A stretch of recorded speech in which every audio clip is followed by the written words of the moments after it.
Hello there, you are just right on time for the State of the Nation. This is the 16th day of September, the year 2025. Indeed, it's a pleasure to have you, and of course for choosing us to inform you with the latest in the world of politics, business and sports. And for the next 40 minutes or so, we will be bringing you very hot menu in terms of the latest development in the country and across the borders. But first thing first, our top stories tonight.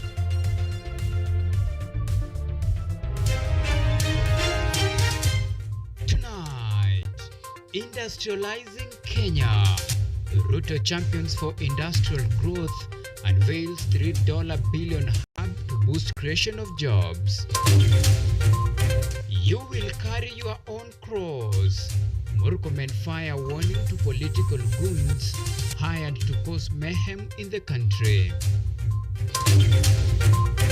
Also tonight, SHA is working. Health CS Adan Duale fires at critics, insists that SHA is on upward projection. Glass, in faith we trust. Faith Kipyegon wins Kenya her third gold in a 1-2 finish for Kenya in the World Athletics Championship in Tokyo.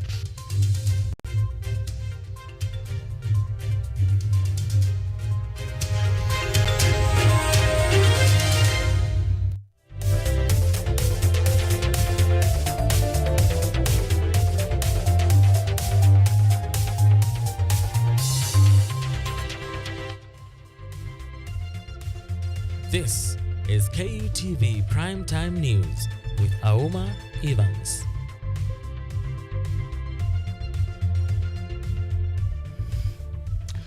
Right, I'm in safe pair of hands of the ever-competent Naomi Omboi as our sign language interpreter tonight. Remember, you can talk to us on all of our social media platforms. We are coming to you live on YouTube at KUTV News Live. You can tweet us on X at KUTV_Kenya at Auma Evans. The hashtag to use, State of the Nation. So tonight, we begin with matters politics. A section of leaders from Coast have vowed to support President William Ruto's re-election bid in 2027. The leaders who spoke during Ruto's tour of the coastal region praised President William Ruto for allocating 5 cabinet slots for the coastal people. Rose Karuri is on that beat tonight. The first day of his tour in the coastal region for inspection of development projects and empowerment of the public, President William Ruto took with him several promises to the people of Kilifi. Speaking during the inspection of Jaribuni Road, Kilifi County, the residents were assured of reliable health insurance, job creation and infrastructure development. However, the conversation turned political as the head of state made a call for all leaders to be part of the broad-based government. Hatutaki siasa ya fitina. Hatutaki panganga na porojo. Tunataka kila kiongozi kutoka MCAs wetu, wabunge wetu, magavana, wale mawaziri na sisi wote tufanye kazi ya kusukuma mambo ya maendeleo mbele. Hawa wananchi ni watu wako na akili. Pale mbele kutakuwa na uchaguzi na watachagua viongozi wenye matendo yao inaonekana. From his allies, the conversation shifted to a campaign mode with the leaders chanting two-terming greetings as they addressed the public. Sisi tukiwa wanapwani, tukiwa viongozi, tuko timamu, tunaangalia na tunajua 2027 Mheshimiwa Rais uendelee ili na sisi maendeleo yaendelee. Aendelee asiendelee? Rais aendelee asiendelee? Tunaelewa kwamba kuna wengine ambao hawana sera. Praising Ruto for his dedication and focus on matters development, the leaders also criticized opposition leaders for spreading baseless politics instead of focusing on service delivery. Pale mbele kutakuwa na uchaguzi na watachagua viongozi wenye matendo yao inaonekana. Wale wa kuongea tu porojo mingi na siasa ya bure, si mtawazamisha? Si wataenda nyumbani? Ama namna gani?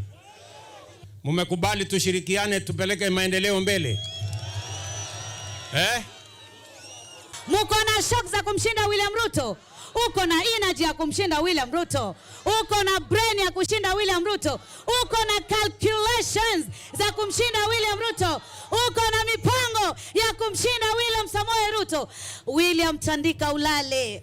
Sisi 2027, sisi hatukeuki visigino. Na sisi tushaji brand. Tukilala tukiamka sisi twaimba Ruto. 2 term, 10 bila break, ama sio? Nataka niwaambie, kama hamuna plan vile rais wetu anasema, sisi wa Kenya, nataka tuwaambie, tutawaonesha yule ambaye wa Kenya wanasema ni 2 term, na tutaendelea kuwa na yeye bila shida. Kumbuka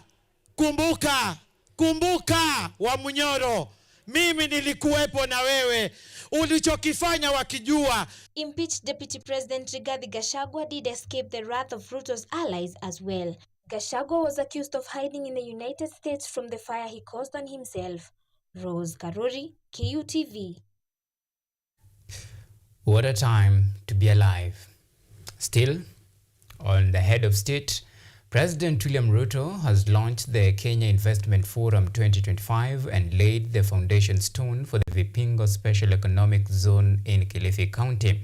The $3 billion project will sit on 2,000 acres and is expected to host more than 200 industries in textiles, agro-processing, renewable, and pharmaceuticals. Ruto says the seas will be a key driver of Kenya's industrialization, export, and job creation. He also witnessed the signing of Memorandum of Understanding with China's Linglong Group to set up a modern auto part in industrial park at Vipingo rather. This is an important opportunity for Kenya to be part of the global value chain of manufacturing, to be part of the industrial and manufacturing value chain of the world. And it is because there is greater belief in our country. There is going to be an investment in this special economic zone in Vipingo of $3 billion. And I have friends here from Afri-Exim Bank, from Arise, and from our own local investors, people who are going to work together to unlock the potential, the manufacturing and industrialization potential of Kenya, because we want to position Kenya as the gateway to the bigger market of Africa under the Africa Continental Free Trade Area. All right, now from Kilifi to Homa Bay County. Interior and National Administration Cabinet Secretary Kipchumba Murkomen has vowed to crack the whip on alleged political goons hired by the rogue politicians to cause mayhem in the country. Murkomen warned that those found guilty of perpetrating violence and causing mayhem will carry their own cross. Interior and National Administration Cabinet Secretary Kipchumba Murkomen has put on notice hired political goons causing mayhem across the country, insisting that they will carry their own cross. We are glad that the security team, where they have found gang members who are carrying machetes and clubs and other crude weapons, that they have been dealt with decisively, and the courts have, the DPP has taken the step to charge them in a court of law. Some have been convicted, some their cases are ongoing. We shall continue doing so. Law enforcement is extremely important in deterring those who would be interested in entering into this field. The tough-talking CS vowed to leave no stone unturned until those politicians and alleged hired goons are brought to book. And many other issues that we want to solve. Murkomen was quick to laud Homa Bay Governor Gladys Wanga for taking swift action to deal with the county staff accused of hiring goons to assault a journalist over a story. And it was a very unfortunate situation that some of government officials have been implicated at the county level. We appreciate the fact that the governor has taken administrative action. And the other enforcement-related actions are ongoing. And as I said earlier, this kind of cooperation is really welcomed when the leaders are recognizing that gangs and goons are not useful for our security and for our development and also for our politics. While speaking in Homa Bay County during Jukwaa la Usalama meeting, Murkomen called for political tolerance ahead of planned by-elections in November, championing for political hygiene and decorum in the country as political showdown between broad-based government and the opposition led by former Deputy President Rigathi Gachagua beckons. We are happy to note that there is a great understanding among leadership in this area that it's important to have a peaceful environment for campaigning and political competition that is issue-based and that can respect the rights of all the other citizens. We have... The Interior CS expressed concerns with the rising number of cases of defilement and gender-based violence that go unreported, calling for collaborative approach in dealing with the menaces and ensure justice is served to the victims. Auma Evans for KUTV, Nairobi. All right, now from matters security to health. Health Cabinet Secretary Adan Duale has dismissed criticism by the Kenya Medical Association President Simon Ngondo, who claimed that Social Health Authority SHA is failing and piling up deaths faster than NHIF. Duale defended the scheme and its practice 360 up, saying it has curbed massive fraud in the sector. He further accused Kingondo of defending health facilities suspended for irregularities, promising that the government will not pay 30 billion shillings owed to the NHIF until all claims are verified. The exchange comes as regulator continue shutting down non-compliant facilities across the country.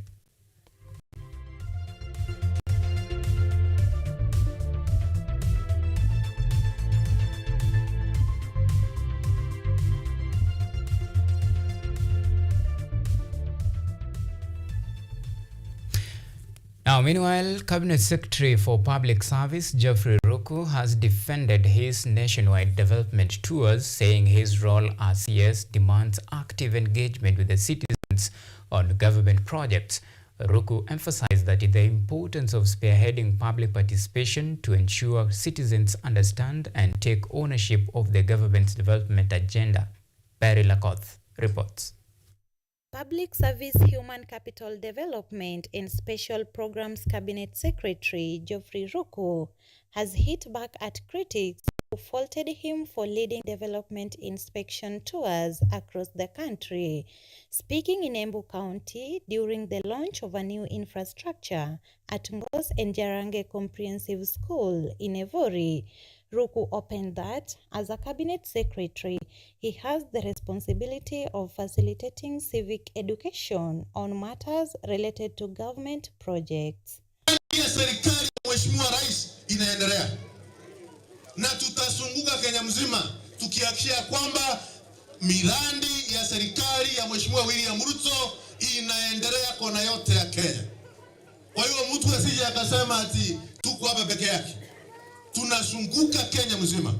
Lakini wakati tunazunguka Kenya mzima, tunakumbuka pia Mbeere North ni Kenya. Na lazima iangaliwe na jicho sawa na He criticized opposition leaders, including accusing them of empty rhetoric and failing to deliver tangible development while in office. Hata mkishikana mkuu wa 10, mshikane nyote. Tunawajua nyote mmekuwa katika serikali. Kalonzo Musyoka umekuwa serikali miaka mingi. Eugene Wamalwa umekuwa katika serikali miaka mingi. Wewe Rigathi Gachagua umekuwa katika serikali. Hamuna chochote mnaweza onyesha watu wa Kenya ili ambao umewafanyia. Hamuna chochote mnaweza onyesha watu ya Mbeere North mwafanyia nini? Hatukuli matuzi na hatukuli mdomo tupu. Ruku also took a political swipe at former Deputy President Rigathi Gachagua for failing to front a candidate in the Mbeere North by-election, calling it a sign of defeat. He endorsed UDA candidate Leonard Muruki, dismissing rival candidates who are both sitting MCAs as leaders chasing personal ambition before completing their current mandates. Hapa ni Mlima Kenya. Na wewe ambao Rigathi Gachagua wewe, kama wewe ni mwanaume sawasawa, tunataka kukwambia tukiwa hapa Mbeere North, leta candidate yako asimame katika kiti ya Mbeere North, tumenyane na yeye, tukushinde asubuhi mapema, ili utambue ya kwamba William Samoei Ruto ndiye rais wa Jamhuri ya Kenya. Na kama wewe unasema ya kwamba tunaweza wania. Nevertheless, the CS urged civil servants to maintain transparency and accountability in resource usage. This is even after he made a clear call for Embu residents to jointly support President William Ruto. Beryl Otieno reporting for KUTV. Now, politics aside, now let's switch gears to matters education. Our Education Cabinet Secretary Julius Migos has asserted that the school capitation funds have already been rolled out by the ministry to enable students to get funds on time. Migos further emphasized that the ministry is in talks with the National Treasury to ensure that the 2.7 billion arrears are cleared within 2 weeks to resolve the standoff amid planned nationwide university lecturer strike set to begin September 17th. The CS was welcomed by Kenyatta University Vice Chancellor Professor Paul Wainaina at KU's main campus. Yes, thank you very much. As you're very well aware, we decided this time that before we release the capitation for third term, which had already been sent to the ministry, we decided that we need to verify two things majorly: the number of students we have in our schools and the number of schools that we have. And of course, this came about because there was an audit that was done and released by the Auditor General that was indicating that the figures that have been there within the last 4 years may not reflect the correct position that is in the market. So the exercise has been going on, and as of yesterday, we had verified a total of over 15,000 schools with the members of the National Reversal Team who have issued a strike notice. The strike notice is on the basis of the CBA that we signed last year when there was a strike. They had a strike, and on the return to work formula, there was a 2.7 billion amount that was to be paid to them in the arrears portion in the month of July. And that money had not come. So we had a good discussion with them yesterday, and we are working with Treasury as we speak to ensure that that money is released within the next 2 weeks or by the end of this month. Thank the council members, and also to congratulate the new council members who've been appointed and those that we've renewed their terms to move to the second term. We decided to come here today to inaugurate the new council and just to have a conversation about the running of the university. As you very well know, we are in the middle of the reforms that we are undertaking in the education sector. All right, it is 19 minutes past 9 o'clock. Time to take our very first break here on the State of the Nation. Remember, plenty more to follow after the break.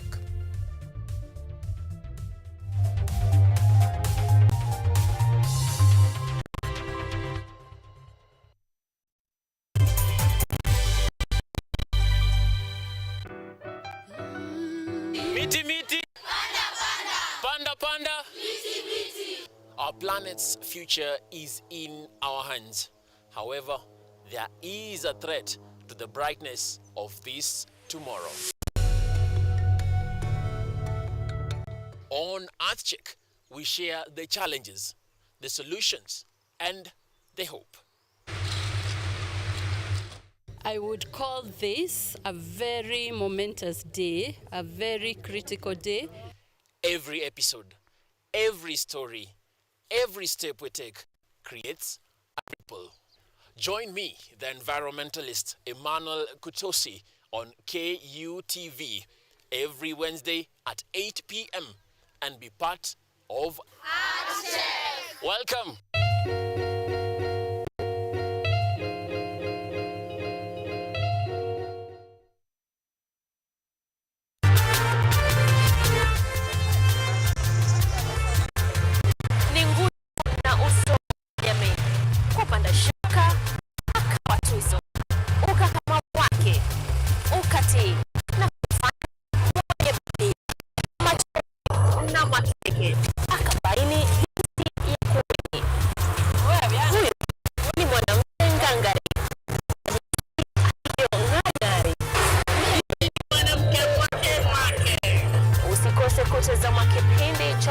mwake, nami Caroline Kimwele.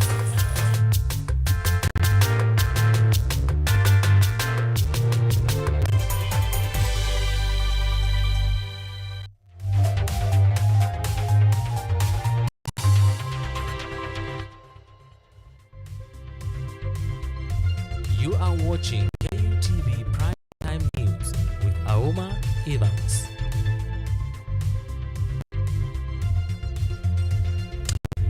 Welcome back and thank you for choosing State of the Nation. Now let's continue to inform you. Now the government has launched a national identification registration campaign targeting approximately 1 million Kenyans who do not have identification documents. According to the Interior Cabinet Secretary Kipchumba Murkomen, this initiative will help ensure that no Kenyan is denied the right to identification in the country, as our very own Rose Gakuku now reports. Speaking in Auma County during the celebration of World Identification Day as part of the Grassroots Security Initiative, the Interior Security and National Administration Minister Kipchumba Murkomen said Kenya has made significant strides to ensure that its citizens are not denied the right to identification and left stateless. The government of Kenya successfully granted citizenship and identification document to previously stateless communities such as Konde, Shona, and Pemba. These communities now stand tall and proud citizens of Kenya, able to fully participate in national life. Following this, the minister announced the new directives to ensure equality and inclusion, including removing the verification fee for birth certificates and pledging to review the 500 shilling fee charged for late applications of birth certificates. At the direction of His Excellency the President, we have removed fees for first-time ID applicants, ensuring that financial constraints no longer stand in the way of Kenya accessing their legal identity. Because some could not afford 300 shillings to pay to come and register for their own ID. Today you can see them registering for free. All of them first-time ID applicants getting it for free.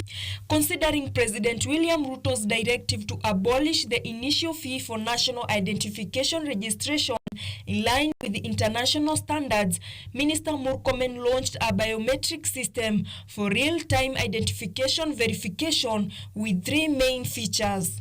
Our plan with if you've looked at the machines, we have the live capture machines. In the past, you went to, or the practice in many places now, you go to registration center and your documents have to be taken all the way to Nairobi. At the same time, the Independent Electoral and Boundaries Commission IEBC announced the restart of voter registration beginning 29th of September this year nationwide. This announcement was welcomed by ODM-nominated MP Umulkheir Harun, who urged youth, women and pastoralists in Garissa County to register. Kenyans living abroad expressed frustration over IEBC's directive not to include them in the registration. Uchukue your voters card. Noise, we continue supporting the government programs, and when the 5 years end, we can be able to assess, but we are not able to give an assessment when nothing has happened.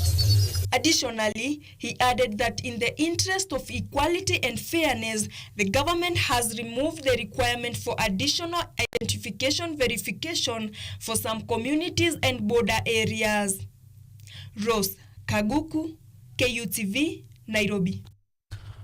Right, thank you, Rose Kaguku, for that comprehensive reporting. Now, police in Kiambu County have intensified their war on counterfeit liquor and narcotics. In 2 separate operations, officers seized 138 cartons of fake liquor in Ruiru and bang worth 10 million Kenyan shillings in Thika. And as KUTV's Edna Nerea reports, several suspects have been arrested. One suspect was arrested today in Gatongora, Ruiru in Kiambu County as police intercepted 138 cartons of counterfeit liquor disguised as popular brands. Warning of the grave health risk posed by the fake alcohol, Deputy County Commissioner Julius Toh assured that investigations are ongoing. Kuna pombe haramu ambayo tumepata due to intelligent report ambayo tumepata, na tumepata ni pombe haramu karibu cartons 138 cartons ambayo they are contained different assorted brands. Wanatumia chupa ama ya kampuni kama breweries. Toh also commended residents for the tip-off that led to the seizure, urging communities to remain vigilant and support efforts to end illicit alcohol trade. Community kwa sababu wametuelekeza mpaka hapa. So the community policing, wananchi hapa kwa wamesumbua sasa wananchi hapa. So tunahimiza watu patie habari, tuungane pamoja. Meanwhile, in Thika, police raided a major drug operation in Kimuchu Kamenu ward.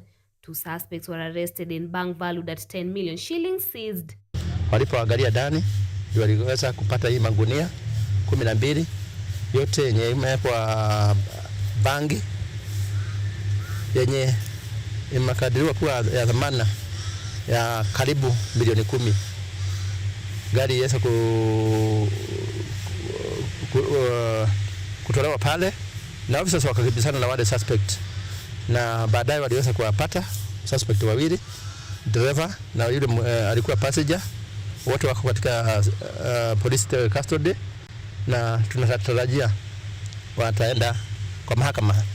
Thika West Sub-County Police Commander Lawrence Muchangi said the crackdown on drug trafficking will continue, stressing that officers remain on high alert to protect the community from illegal drugs and related crimes. Ningefikiria kufanya hiyo biashara, ajue hana nafasi katika area ya Thika, sababu tuko macho, tunang'ana usiku na mchana kuhakikisha hakuna biashara ya bagi itaendelea hii area. Authorities remain committed to combating illegal substances, urging communities to stay vigilant and cooperate with law enforcement to ensure public safety and curb the harmful impact of counterfeit drugs. Edna Nerea, KUTV, Nairobi. Now, the Global Governance Symposium put Africa at the center of growing global conversation at the stakeholders, emphasize the Global South's role in driving inclusive economic growth, sustainable development, and fairer international cooperation. The forum, anchored on China's Global Governance Initiative, underscored Africa's push to move from being a passive player to an active shaper of global rules and reforms at a time of deep economic, political, and climate uncertainty.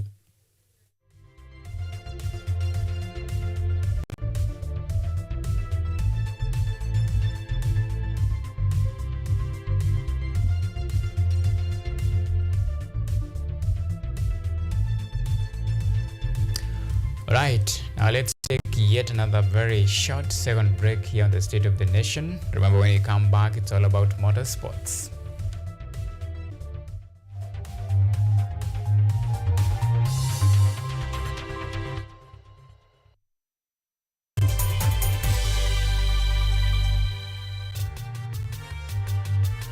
Ni mwalimu wa walimu na wengi wanamjua kwa ajili ya uandishi wa tamthilia ya Kigogo, ila ameandika zaidi ya vitabu 100 vilivyo sokoni. Nilipopata nakala nilijisikia vizuri sana, yaani unasikia vizuri sana, na nikapata mshawasha wa kuandika zaidi, na tangu hapo sijaangalia nyuma. Yaani unakipata unataka kukaa nacho, kulala nacho, kuketi nacho, yaani hutaki kukiachilia, ni kama kitoto. Wiki hii mjue Bi Pauline Kea kwa undani, tukigusia safari yake ya uandishi katika kipindi cha Mwanamke Mwake, ukiwa nami Caroline Kimwele.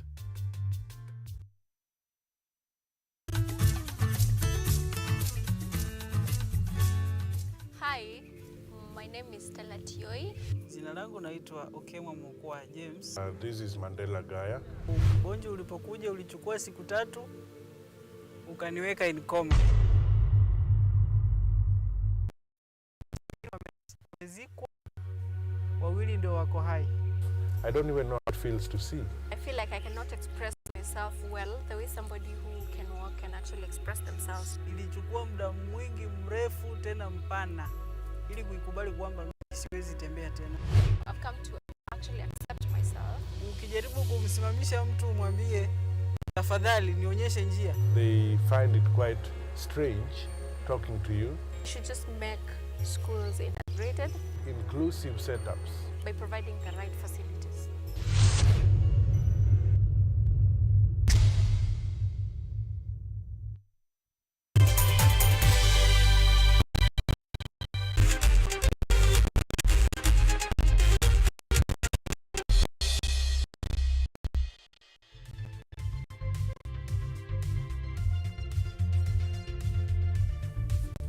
Time for the latest in the world of sports. Now, 3 times Olympic and world champion Faith Kipyegon won Kenya her third gold in the ongoing World Athletics Championship in Tokyo, looking 3 minutes 52.15 seconds to win her 4th world title in the women 1500 meters race, extending her dominance on the global stage. Kipyegon outpaced Dorcas Ewoi, who produced a breakthrough performance, surging to silver in a personal best time of 3 minutes 54.2 seconds, and Australia's Jessica Hull, who settled for bronze, while Nelly Chepchirchir narrowly missed the podium in 4th place.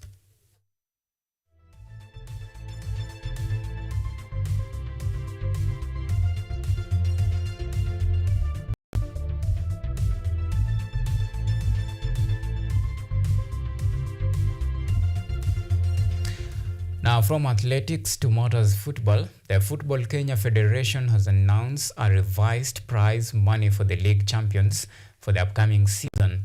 In the revised package, the winner will walk away with a whopping 15 million shillings, tripling the previous amount, where league winners have settled for 5 million, with runners-up set to bag 3 million, and second runners-up will receive 2 million Kenyan shillings. The Football Kenya Federation President Hussein Mohamed said the federation will contribute 10 million into the kitty, with equal amount coming from the league title sponsor.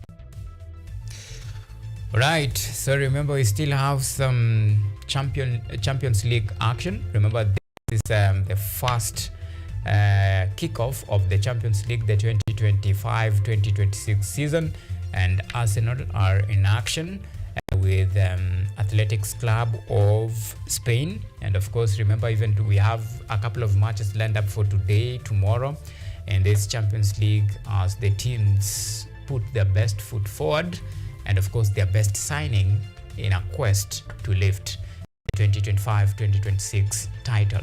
The big question is, will your team be able to marshal their numbers, flex their financial muscle, and of course skills to make sure that they challenge for this UEFA Champions League? Don't remember, we have a couple of fixtures in the ongoing World Athletics Championship. 3 golds for Kenya, 1 silver and a bronze. We are still waiting for the 5,000 meters. We still have 3,000 meters steeplechase, 800 meters, to see how Kenya will perform in these races. Well, until then, it's unfair point to wish you a very lovely good night. Many thanks for the men and women behind the scene, and for all those who made this production a success. Big salute to you, our esteemed viewers, for always keeping us a company in the last 36 minutes or so. My good name is Auma Evans. Naomi Omboy has been our sign language interpreter tonight. Until next time, do have a lovely night, and God bless Kenya.